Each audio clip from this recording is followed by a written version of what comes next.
Get ready, start.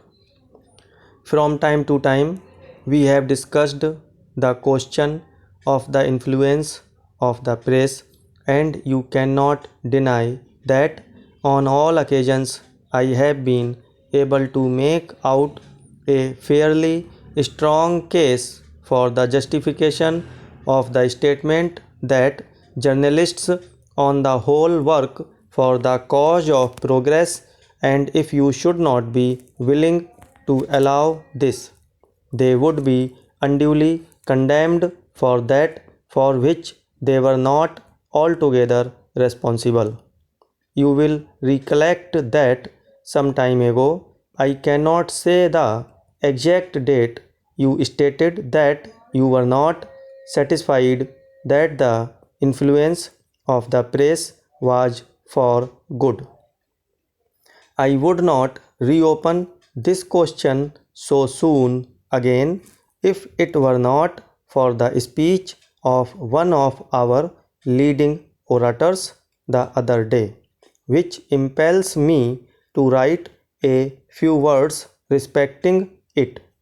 He was the principal guest at the annual dinner of the local press club, and I have carefully perused more than one report of the speech in the several newspapers in which it has appeared. He said he was getting on in life and for some time past had withdrawn from public life and hoped that he had done with public speaking. The great terror of every public speaker in his time was the reporter, but to some extent, and to what extent is apparent from a study of newspapers, pressmen had ceased to report the speeches to which it was understood the whole community were looking forward with breathless interest. Next para. For some time past, I have been unable to write to you as I have desired and as I promised you when you were here. I hope you will not be annoyed at my apparent neglect. You should not be, and I am sure you will not be when you are aware of the reason for my silence. I have no doubt you will remember that I was not well previous to your visit, but I am sorry to tell you I have been under the care of Dr. Brown ever since the day you left.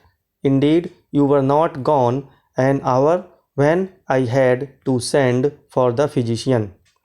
I do not know what was the cause of my illness.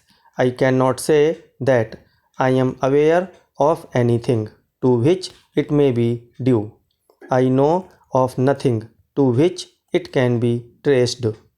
At all events, it has been very severe, and for some time my recovery was considered hopeless. Of course, I am not yet out of the wood, and I must not boast, but I think I am fairly on the road to complete recovery. You will be sorry to learn that I am not yet strong enough to leave my room, but you must not suppose that I am in danger. I trust I shall be able to make an effort to visit you sometime during the coming month. At any rate, I am hoping so. I must leave off for the present, but will write again very soon. Very truly yours. Stop.